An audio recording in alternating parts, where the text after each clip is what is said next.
Before every decision, I observed one thing. Not the options, not the risks, not the outcomes. And once I realized what that one thing was, my entire reality began to respond differently. If you're watching this, there's a strong chance you've already felt it. That subtle tension before a choice. That invisible pull that makes some decisions feel heavy and others feel strangely light. Most people think decisions shape reality. They don't. What actually shapes reality is who is observing the decision. And today, I'm going to show you the one variable that quietly determines whether your choices expand your life or keep you repeating the same timeline over and over again. Stay with me, because once you see this, you won't be able to unsee it. For years, I believed better decisions came from better information, more thinking, more planning, more analysis. But no matter how carefully I chose, the results kept echoing the same patterns. Similar outcomes, familiar frustrations, different faces but identical dynamics. Until I noticed something disturbing. Two people could make the same decision, with the same information, under the same circumstances, and end up in completely different realities. That's when I stopped asking, what decision should I make? And started asking something far more precise. Before every decision, what state am I observing from? Because in physics, observation is not passive, and in life, it isn't either. This video is not about motivation. It's not about mindset tricks. It's about the single internal variable that silently collapses your future into form, long before the external choice is made. Here's what most people never realize. A decision is not a fork in the road.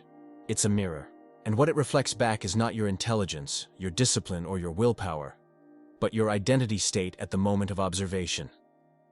In quantum physics, particles exist in multiple potential states simultaneously. They don't choose a form until they're observed. The observer collapses possibility into outcome. Now here's the uncomfortable truth. Your life works the same way. Every choice you make is a collapse point. And the version of you doing the observing determines which timeline becomes real. Most people observe decisions from fear, even when they think they're being logical. Fear of missing out, fear of being wrong, fear of losing what they already have, fear of being judged. And fear doesn't choose, it reacts. Reaction feels like decision-making, but it's not. It's repetition in disguise.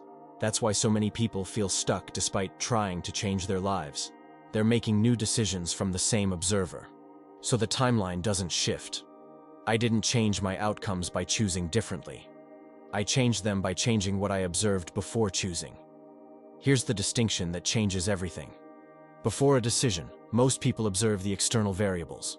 What will happen if I do this? What will people think? What could go wrong?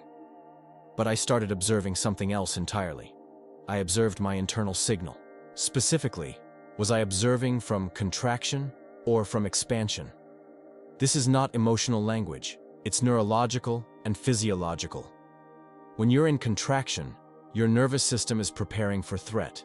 Your perception narrows. Your body seeks safety, not possibility. From that state, every decision, even a good one, reinforces limitation. But when you observe from expansion, your nervous system is regulated. Your perception widens. Your body expects coherence, not danger. From that state, even imperfect decisions open doors. This is why two people can take the same action and get radically different results. One acted from contraction, the other acted from expansion. Same choice, different observer, different reality. Once I saw this, I stopped rushing decisions. Not to delay, but to recalibrate. Before choosing, I learned to pause and observe who was about to choose. Was it the version of me seeking approval? The version avoiding discomfort? The version protecting an old identity? Or was it the version grounded, neutral, and internally stable? Here's the key insight.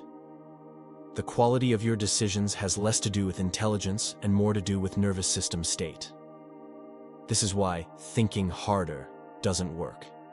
You cannot think your way into a better timeline if your body is broadcasting fear. Reality responds to signal, not intention. So I built a rule. Before every decision, big or small, I observed one thing. Was I trying to control the outcome, or was I aligned with coherence? Control comes from distrust. Coherence comes from clarity. And clarity is quiet. When a decision comes from coherence, there's no urgency, no mental noise, no emotional spike, just a calm recognition. This aligns, this doesn't. This is not intuition as mysticism, it's perception without interference. Over time, something unexpected happened. Decisions became simpler, outcomes became cleaner, resistance decreased. Not because life got easier, but because I stopped collapsing reality from unstable states. Here's where this becomes practical for you. The next time you face a decision, don't ask, "What's the right choice?" Ask this instead: what version of me is about to decide? If the answer feels tight, rushed, defensive, or emotionally loaded, pause. That's not alignment. That's conditioning asking to repeat itself. Regulate first, then choose. Breath slows. Posture shifts. Attention returns to the body. Only then does the decision actually exist. Most people decide while dysregulated and call it logic. But logic without regulation is just fear with better vocabulary. This single observation changed my entire relationship with choice. I stopped trying to predict outcomes. I stopped outsourcing certainty to external signs. I trusted something more stable, the state I was choosing from. And reality began to mirror that stability. Opportunities felt less forced. People responded differently. Timing improved. Not magically, mechanically. Because the observer determines the collapse.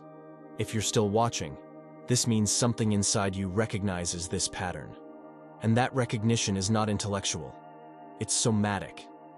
Your body already knows when you're choosing from coherence versus fear. You've felt it before.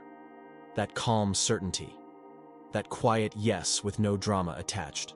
That's the observer you want making decisions. Not the anxious one, not the proving one, not the surviving one. Those versions are excellent at keeping you alive, but terrible at evolving your life.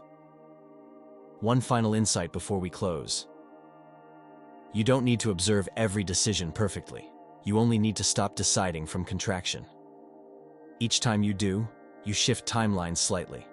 And over time, those shifts compound. Not because you chose better, but because you became a better observer. Before every decision, I observed one thing. Not the risk, not the reward, not the opinions. I observed the state of the one choosing. And when I changed that, everything else followed. Your life is not shaped by the number of decisions you make. It's shaped by the level of consciousness observing them. If this video sharpened something in you, stay connected. Subscribe not just to follow content, but to stay aligned with this way of perceiving reality. Because the moment you change the observer, the timeline has no choice but to change with you.